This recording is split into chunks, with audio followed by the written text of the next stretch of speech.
Well, welcome everybody to Climbing the Summit. I'm your host, Adrian Davis from the Summit Group, a principal partner with the Summit. And joining me is the president of the Summit Group, James Robertson. James, can you say hello? Adrian, a pleasure to be with you today. Thank you very much for hosting this. Really appreciated. The Summit Group, just briefly to mention, our organization is involved in how our clients engage their customers differently to grow mind share, create value, and accelerate growth. That's Beautiful. what we're about. And Pleasure to James, be with you. you've been at this for, as I have, you've been at this for quite a while. How long have you been involved in this line of work? I mean, the Summit Group has been focused in this area for 25 years, and I think everyone at the Summit Group comes from a background where we've been in role actually doing this kind of work. So it's a little bit of accumulation of experience and bringing insights from across industries, different clients that are relevant to the audience. Yeah, so I'm guessing you have some, deep experience in this role and the whole area of strategic account management. Yeah, exactly. Yeah, Exactly. an underestimation, I'm sure.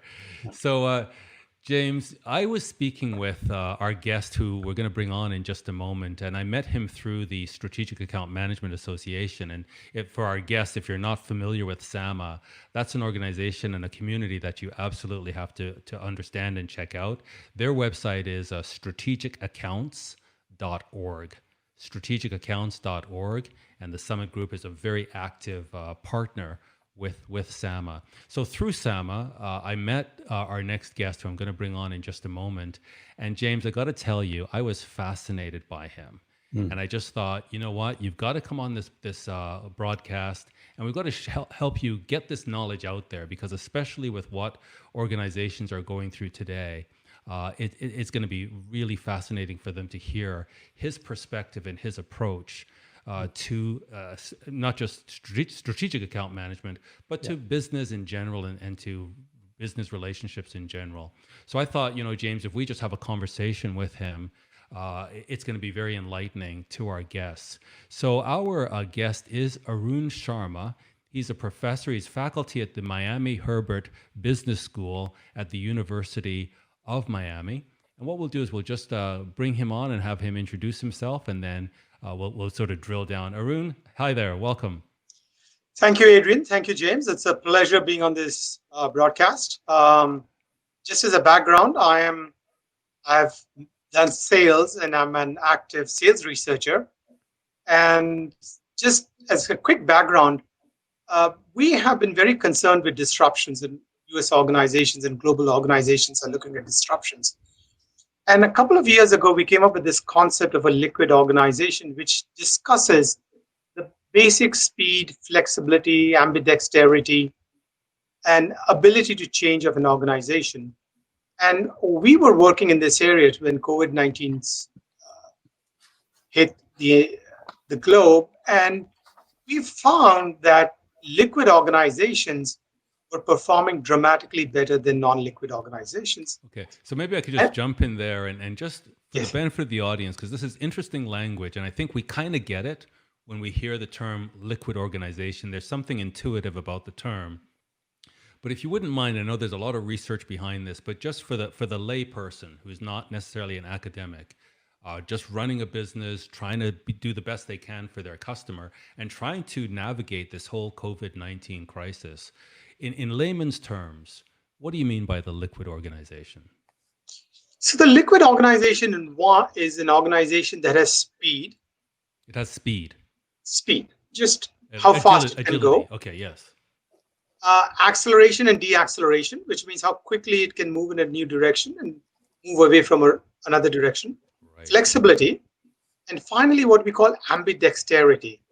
And all of them are important, but I think ambidexterity is very important for sales, because in ambidexterity, we ask somebody to both take care of current customers and get more from current customers and seek new customers. And as you know, that these are distinct skills. It's very hard for a single salesperson to do that. Yeah. And at an organizational level, it's very hard for an organization to do that. I'm going to give you an analog, and that may help. Okay. So I had a friend of mine who was running AutoNation, and I was explaining the concept of liquidity to him. And he basically said, "Oh, Arun, I understand it. I think cars." So where I live in Miami, the highways are at 65 miles an hour. And he said, every car can go 65 miles an hour. However, if there's an object in the road, how quickly the car can go from 65 to 0, how quickly it can change lanes and come back to its original lane, and how quickly it can accelerate once it comes to 0, is in a broad term what an organization should be able to do. That's what I was looking for. That's fantastic. I think, okay, got it. That's fantastic. Now, James. So can I just go one more step ahead if you don't mind? And I think that will lay it out for us. I just wanted to bring James in because I want to see, James, with all of your experience, have you seen organizations struggle to be liquid? But before I go there, Arun, you wanted to just bring out one more thing. So I just want to talk a little bit about lack of liquidity. So 12 years ago, Apple introduced the first iPhone. At that time, the dominant dominant phone producer was Nokia with 38% market share. The second one was Samsung with about 16% market share. And the third largest producer of phones at that time was BlackBerry with 14% market share. And Apple wasn't even on the radar. It wasn't there at all. So Nokia at that time was producing a new phone every week. So they're a wonderful R&D organization. However, when the organization was asked to create phones on flat pieces of glass rather than keyboards, they could never catch up with it. So in this example, they had speed, but no flexibility. Wow. And that's the big point I want to make here, that a lot of people can run fast, yes, but they can only run fast in a single direction. one direction. They can't change direction. And so that's where I wanted to just bring James in. And James, you've worked with lots of executives all over the world, different countries and in depth. Maybe you could talk to us a little bit about what Arun, and that's where I wanted to go next, sort of that lack of liquidity. Can you maybe talk a little bit about that and what you observe? Yeah, I mean, I think, Arun, it's fascinating what you talk about, because as we work with our clients who in turn work with their customers, I think we're seeing different organizations respond differently with different levels of liquidity in a sense, as you're describing the organization. We look at, for example, in some large organizations in pharma where they've had a way of working that goes back 30, 40 years, and they've got a strong maybe compliance regime. Or it's very hard for these organizations to adjust to the reality of their customers, the hospitals and health systems. On the other hand, we'll see some organizations that are maybe more in software technology that have gone through a number of transitions themselves that seem to be a lot more agile and adept at changing and working through this change. So we see that with our clients. So we'd love to hear more about how do you build this sort of liquidity into your way of operating with your customers. That's so fantastic. And I was just saying, Arun, maybe you could talk specifically to James's point around the executive, and you talk about learning orientation and this sort of cognitive skill set that's required. So let me start off by talking about liquidity itself. So liquidity for us has 4 elements to it. The first liquidity element is what we call liquid delivery, which means do I have speed? Do I have quality? Do I have innovation? Just the 3 aspects to liquid delivery. So what we typically label as agility is what we call liquid delivery. It's a very small piece of this. Okay. The second piece that we talk about is liquid infrastructure, which suggests, can we scale up and scale down based on our needs? Organizations are relatively good at scaling up, but horrible at scaling down. The third piece of it is what we call liquid people. And I think this is becoming extremely critical. Can our people move across functional areas? In the sales example, can they walk across verticals so that we can move people around where the needs are? That's my third piece of it. And my fourth piece of it is what we call liquid geography, which means can people work from anywhere?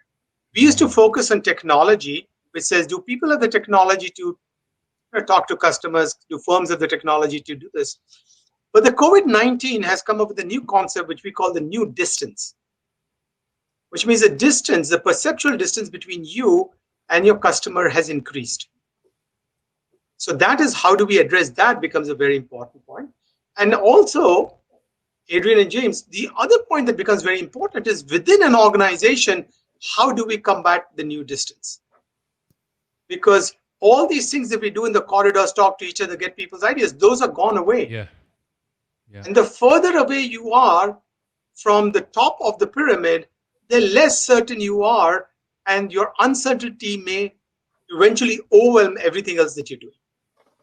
A lot there. James, anything you wanted to unpack further there? The scaling up, scaling down, the people liquidity, the geography, the new distance? Yeah, I'm interested to hear a little bit more about the new distance, because many of our clients, their typical engagement model with their customers has been in a face-to-face environment. And it's interesting, what we're hearing is if you had a relationship pre-COVID, then you're able to sustain that relationship. But if you're looking to engage new customers, new stakeholders, that's proving to be very difficult. Do you mind a little bit more context around the new distance and how sales account organizations might embrace that thinking? So can I, let me give you some background before I get into the new distance issue. So we believe that the resilient sales force is what we call an adaptive sales force. Yes. And building on, and there are 3 pillars to an adaptive sales force. Actually, there are 4. So let me start with the base. I think we have reached an era when individual salespeople the organization of having individual salespeople running accounts is coming to an end. We are now coming to an era in 20 years, almost everybody will have sales teams rather than individual salespeople. And almost in every organization that we work for, we are moving them slowly but surely to sales teams.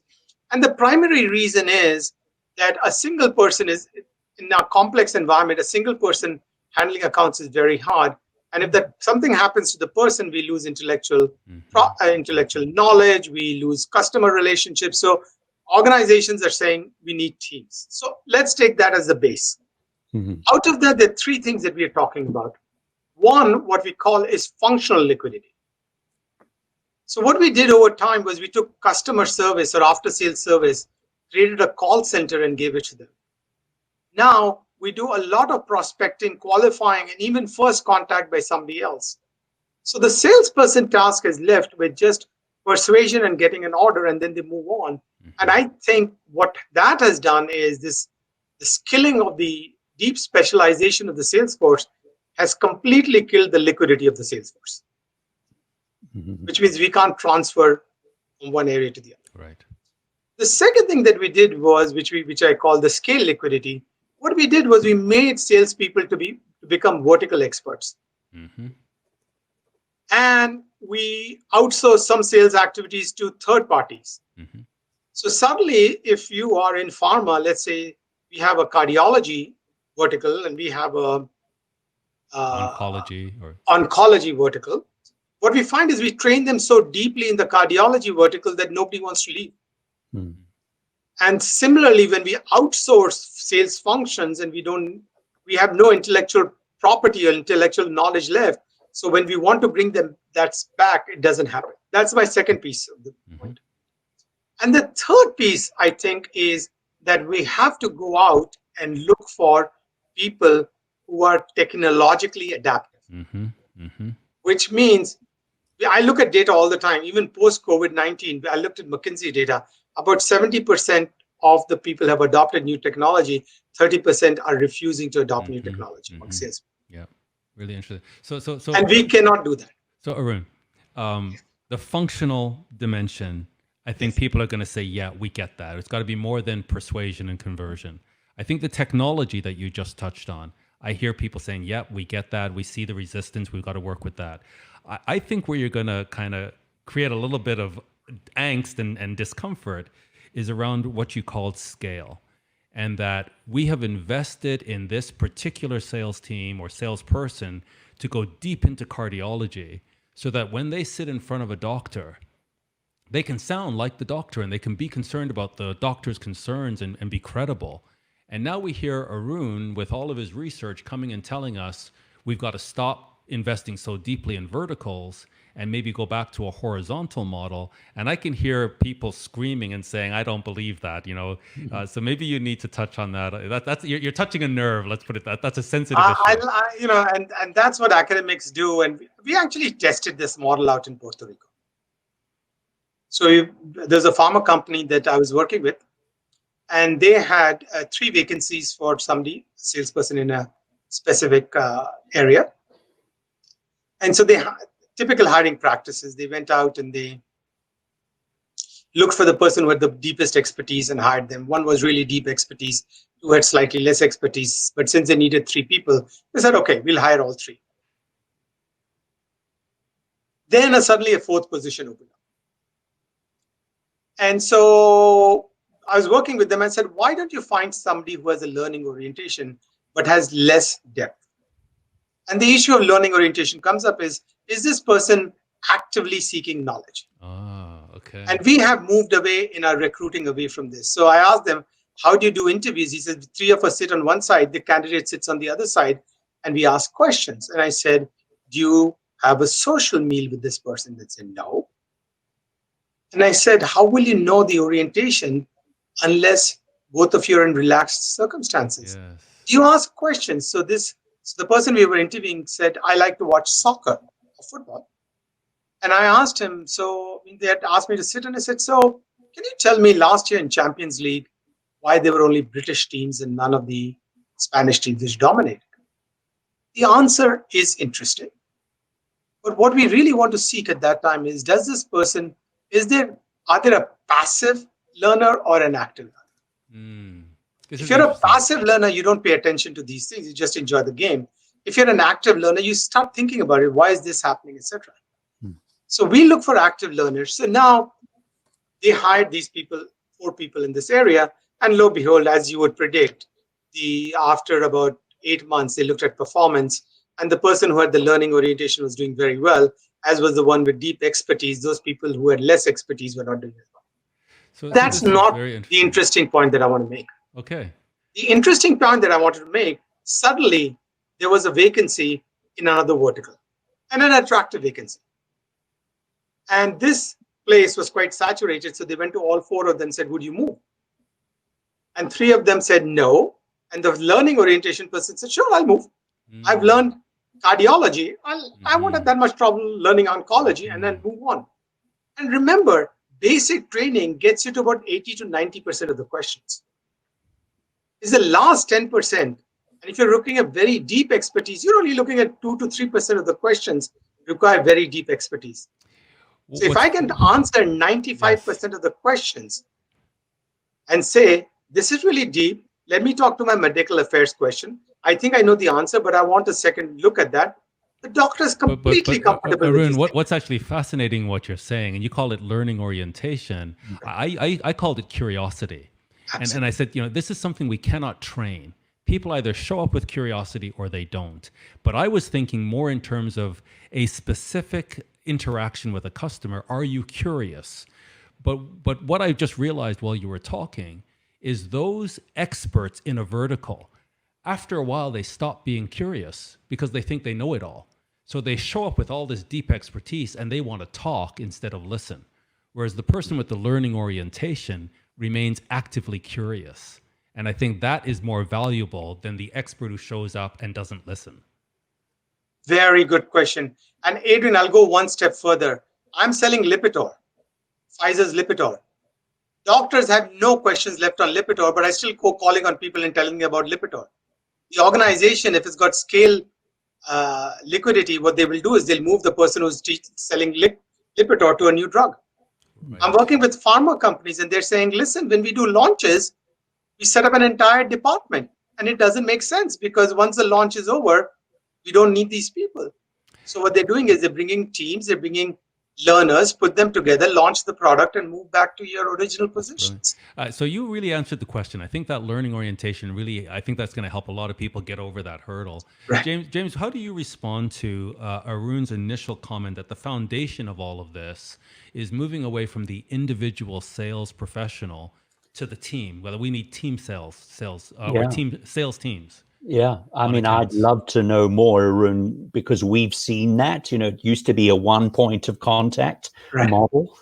And now many of our clients are saying that their critical success factor is intentionally forming a mirror team or a sort of a zipper effect between your organization and the customers. But How does that look in a liquid organization or a liquid team? Yeah, how is that different? So, James, I have to tell you this. I had published a research article on this now approximately 26 years ago. And I'm so glad organizations are now paying attention to it. But that's the lonely life of an academic. So we had done this study a long time ago and we found this. So what happens is, let me give you an anecdote and then I'll move away from that. So we're working with a medical devices company and they wanted to look at team structures. And they already had team structures in terms of verticals. And we said, no, let's cut it out. Let's have team structures based on hospital level data. And some places have such large hospitals that you've got 4 people from a company calling on them. And so we put them in a room and we said, okay, start discussing amongst yourselves what you're seeing. So suddenly they started discussing, oh, this is what I'm seeing, this is the purchasing, this guy is doing this guy doing this. Then we said, now what we would like you to do, now that you know the team, is there somebody who can back you up? So one was in endoscopy, one was in cardiology. We asked this person, can you ask the endoscopy, can you and the endoscopy people work together so you can be a backup?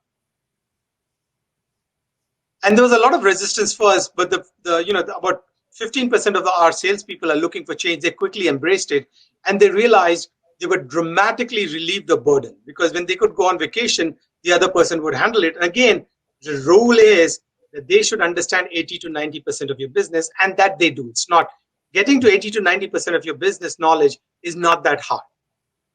And so suddenly we started forming teams. And this was a customer-based team. But what we have started suggesting is you should have a team. Suppose you need an accounting person. The accounting person can be in your team only 6 hours a week. And you may want a supply chain, which sits in a little bit of time. But the rule of the team is very simple. This is what we call the rule of a sales team. That anybody who picks up the phone should be able to answer 90% of the questions that the customer has. Anyone on the team, regardless in a way of their function. Yes. Okay. So the salesperson needs to understand how the supply chain computer works. The salesperson needs to know how the accounting system works. The accounting person needs to know. And the way we do this is it's really interesting. And this we've learned from the agile people. In the morning, there's a breakout. The entire team gets together. It's called a stand-up meeting so that they don't spend too much time talking. You're supposed to stand up and talk. And in 15 to 20 minutes, the person will say, this is what our goals are. James, you're going to do this. Adrian, you're going to do this. Arun, you're going to do this today. In the evening at 5 o'clock, they again have a stand-up meeting. They all stand up and say, what did I see at the client? This is what happened. These are the issues that are coming up. Everybody in the team knows the issues that are coming up. Very good. So there is a customer debrief in the evening and a task debrief in the morning, every day. Brilliant. So everybody's up to speed. Everybody's up to speed on what's happening to the account. And I think this whole learning orientation, not only does it benefit with learning the account, learning a different industry, different vertical, it also addresses your earlier point around technology adaptation. But I wanted to go back to a point, and we don't have a lot of time left, but I wanted to spend a bit of time on what you called ambidexterity. And I think this is a very important point to you, but I wouldn't mind, I don't think we elaborated on that. So can we go back to ambidexterity? I will. And Adrian, I know I didn't answer James' new distance. And if you have time, we'll talk about it. Sorry, that's right. No, actually, you know what? To be fair, let's go back to new distance because that is also something that's going to be on a lot of people's minds. I'm glad you remembered that. And then ambidexterity, and then we'll have to wrap up. So in the new distance, I'm not going to talk about managing the sales force because that's a topic by itself. But we'll talk about managing customers. And the interesting part is it's very interesting what we're seeing. More than 90% of the customers are saying, I can live without seeing this person face to face. Less than 50% of the salespeople are saying, I can live without seeing this person face to face. Interesting. The customer is not going to change. The salesperson has to change and create structures that allows them to do a new distance, which means touch points, which may be as simple. We never used to do this. Can I have a happy hour with you? Wow. A virtual happy hour with you. So all of the things that you did, apart from, I think this issue of presenting and communication is relatively easy. But the next stage is much, much more interesting. So Boston Scientific is a very simple example. On smart glasses in Columbia, what they've done is they have started giving both lectures on the smart glasses, and because it's it's virtual reality or this combination of real and virtual reality, they can actually see the surgeon putting in, let's say, a stent or using. So what they're doing is they're using all these things to reduce the distance, things that required one-to-one presence. They're able to do a lot of that with smart glass. And we're only in the first generation of that. But the first thing that the salesperson has to recognize, and I think he or she is not recognizing this, is that the customer is seeking less and less personal. We saw it age-based, by the way, Adrian. This is not new to us, because what we were seeing was older buyers liked face-to-face, younger buyers didn't want face-to-face. Right? So we always saw this. But now that has gone into the older buyers also, who are saying, I don't need to see the salesperson every day. So, Arun, what are the sales organizations, account teams going to need to do differently to bridge this gap between how the customer wants to engage and how they're engaging today or have in the past? And if you could also comment on why would the customer find a virtual happy hour with a salesperson attractive? Why would they agree to such a thing? So let me go to the second one. Is a harder question, Adrian. I have to tell you, that is a hard question. The first one is that we have to adopt every technology that the customer adopts. So if I'm Pfizer, I cannot go and say, listen, nobody from my organization can do Zoom calls. Right, okay. If the customer wants Zoom calls, we have to do Zoom calls. I mean, there's just nothing to it. It's a very, very simple structure. It's just not going to happen. We are now doing virtual. So because the trade shows have shut down, a lot of companies are doing virtual trade shows. You come to my booth and I'll talk to you as if you're in the booth. And I'll show you pictures, I'll show you demos, I'll do everything such as that. So I think the salespeople have to recognize that we don't need to have face-to-face communications for us products to be better. In fact, some of the what we call digital native companies tell me that face-to-face selling focuses much more on personal interaction, whereas remote selling focuses much more, or virtual selling focuses much more on the product and service. And they constantly say, we prefer that people sell a product or service rather than themselves. And that's why you'll see a lot of these digital native firms do not have Salesforce calling on people. Right. Very interesting. Very interesting. As a matter of interest, the second point I think was very important, and I'll try to answer Adrian's question quickly too. Adrian, if you think you have a personal relationship that you can sit with the person on the bar in the evening and talk, then that's what you invite them to do. That's really it. And it turns out that if you have a good relationship, they'll sit and sip wine. So I guess it's kind of an acid test of the strength of your relationship. Right, of your personal relationship. Yeah, that if you cannot get them to sit with you, just socially, then obviously the relationship is not as strong as you may have been led to believe. Did you have a follow-up question there, James? Yeah, it was a bit of a broader question. Taking a step back, you talk about this digital native organizations, but I would be, and I think the listeners would be very interested in types of organizations, don't necessarily need to mention their names, that are behaving with these characteristics of a liquid organization. And if you benchmark those organizations versus their peers who are not so liquid, what sort of performance results are we seeing here? So I think this is a great question. And there are two answers to it, and I'll give both of you. So we have plotted over time. If you don't mind, I'm not trying to plug it, but I have a website called the liquidorganization.com. Yeah, I mean, I was going to ask you if you can liquidorganization.com. Great. Where we have lots of data that people can look at, but just a simple one. If we measure liquidity on a scale of 1 to 10, a liquidity of 2 is people who are just trying to grow their business, and their sales increase are about 50% in 5 years. Then the next one is sort of run the business, and we talk about grow the business, which is between 4 and 5, and their sales growth in 5 years is about 100%. And the third group of people are what we call transform the business, and people who are trying to completely change how they were, their sales growth is about 300%. Now, we did a lot of research on COVID-19 and liquidity because that was a really interesting moment for us where we could go back and study liquidity firms. And constantly what we have found, liquid firms have more satisfied customers post COVID-19. They were the first ones to let people work from home, the more liquid organizations. So all your digital natives such as Apple, Amazon, Microsoft, Facebook, they were among the first companies to allow people to work from home. The banks, which are the least liquid, were the last industry to allow people to work. We found that exactly, we're just finishing, and James, if you send me an email, or any of your audience members sends me an email, I can send you our recent research. Our latest research that's coming out now is that liquid organizations during COVID-19 lost less sales and rebounded faster than the less liquid organizations. Okay. Very interesting. Very, very good. And you were going to talk as Sorry, well. this is not the right website. So the website is called theliquidorganization.com. Okay, great. I just wanted to... That's okay. Just so that PhD. people can see that. There we go. Okay, good. So I'll just bring that up so our audience make sure that they go to the right website. So if you go to theliquidorganization.com, you'll see Arun's website, and that's where you can get additional information on the Liquid organization. And Adrian, if you could just click on liquidity and the COVID-19 pandemic, if you can see that.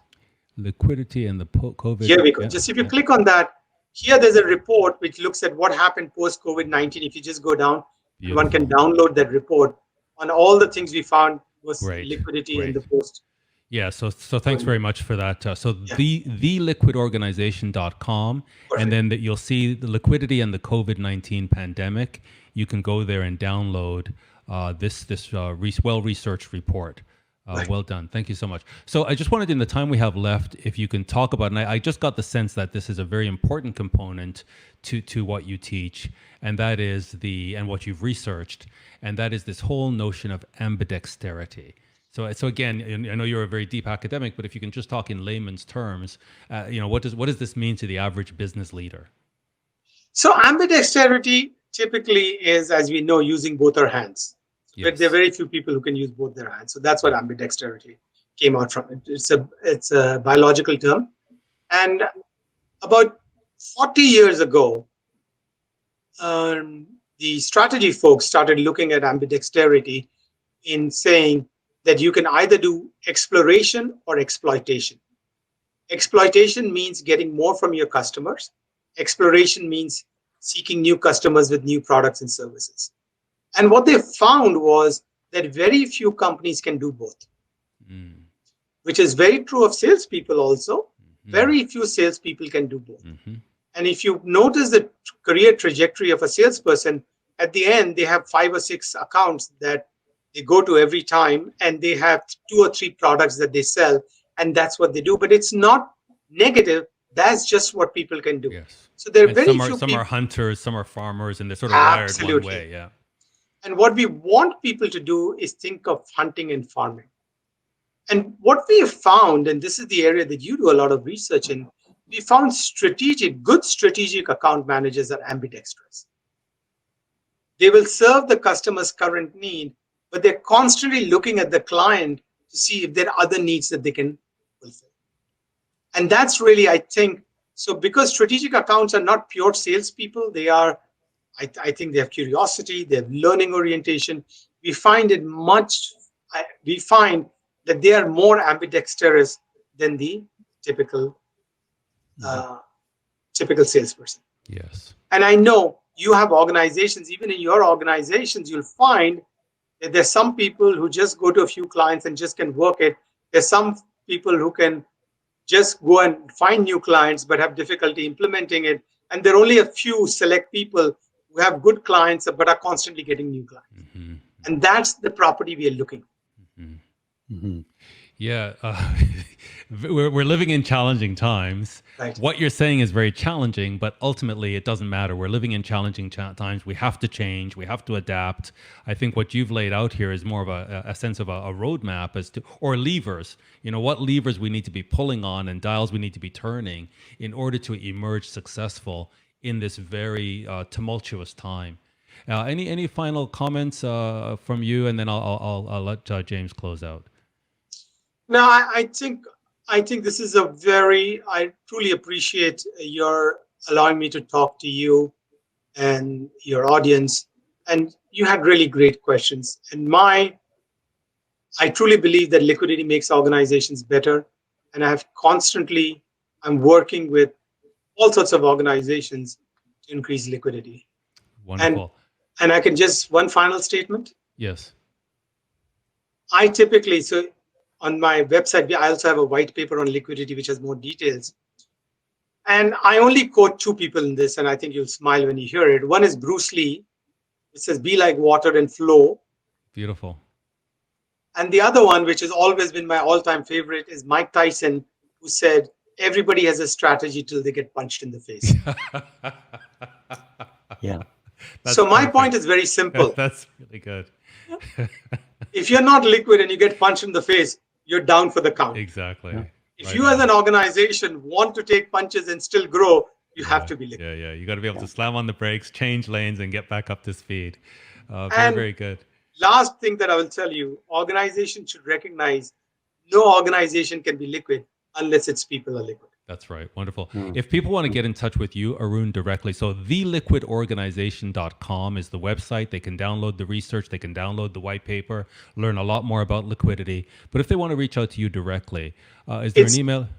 I can give you the email. It's Arun, ARUN, at arunsharma.com. ARUNSHARMA.com.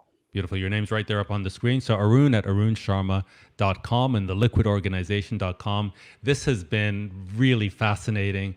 You're very generous and just really appreciate you sharing your knowledge with our audience. Thanks so much, Arun. Thanks for joining us. I thoroughly enjoyed it, and I truly appreciate your questions, and I really appreciate your propagating the liquid organization, because I truly believe that we need more liquidity for us to be more efficient. We really do. Thanks so much. Arun, thank you very much. Appreciate it. James, that was fascinating. And I'll just put up our website while we close off here. So if you want to learn more about the Summit Group, just go to summitvalue.com. That's summitvalue.com. And you can learn more about the Summit Group. James, just curious to get your thoughts, your just sort of overall impression of the conversation we just had with Arun. I was fascinated when I spoke to him. Yeah, Adrian, thanks for the introduction to Arun and to enable the audience to listen to those insights. I think what's fascinating today is we've all been humbled. Yes. And we talk a lot about... Sorry, just on that point, this is globally, right? There's global humbling. Global humbling, and I think we talk a lot about the key thing today is to have clarity rather than certainty. Very good. Organizations, many of us maybe have had some hubris because what we've done in the past has worked for us. So I really like, and I think it's very pertinent to today, not to talk about sort of micro tactics, but it's a little bit of a mindset. Mm-hmm. How do we become more liquid and fluid? Because nobody can predict the future today. And that point that you had, James, about humbling is that, even organizations that are doing well or even doing better during this COVID-19 crisis, they have watched while thriving organizations just a couple of months ago are now in the gutter. They're suffering. Exactly. And so even if we're doing well, I think there's this haunting feeling of uncertainty around, what does the future hold? Because the world can change overnight. And so that's an interesting comment you had around certainty versus clarity. I just wonder if you could just spend a little bit of time on that. Yeah, I think it's back to maybe what Arun was talking about, being curious and being interested, is we want to seek clarity around a situation in order to make better, more informed decisions rather than rely on the certainty of the past, which is maybe how we've worked before. We've been in our sort of fixed way of working. And if we continue on that track, we're not going to be successful. So it's this curiosity, the search for clarity, that will help us, I think, make better decisions. I like what Arun says as well, because you can have that clarity, but how do you then respond as an organization? What are some of the skills and competencies that you need in order to do that, to behave like that? And that people, you're not going to have a a liquid organization without having liquid people. And I think the clarity, just to kind of tie it together in my mind, when we have clarity of purpose, we will have a higher desire for liquidity and for liquid people, because we're very clear about the North Star. We're very clear about where we're going. And then what we need is people who can respond and adapt to whatever comes up. We don't know what's going to come up. But if they're curious enough, they have that learning orientation, that technology adaptation, that ability to work in teams. We can always keep navigating. And so that point around clarity, I think when we're over certain and overconfident, we become more rigid. I completely agree. So this notion, I think, if for the people that are leading strategic account organizations, that are strategic account leaders listening here, I think this notion of how do you continue to build your liquidity and to foster that thinking in your team and in your organization, I think that's a fascinating theme, because listening to some of the business outcomes or business impact from these kind of behaviors, it obviously drives results. Beautiful. So I think thinking through what are the competencies, what are the skill sets, enablers, and how do you foster that within your team, within your organization? I think that's a great challenge that Arun in a way frames up for us. Great. And thanks so much for co-hosting with me, James. I think that's a great note for us to end on. Again, if you want to learn more about our guest today, Dr. Arun Sharma, you can go to theliquidorganization.com. Got some great research there. And if you want to learn more about the Summit Group, simply go to summitvalue.com. Thanks for joining us today on Climbing the Summit. Thanks again, James. Thank you, Adrian. Have a good day. Thanks so much. Thanks, everybody.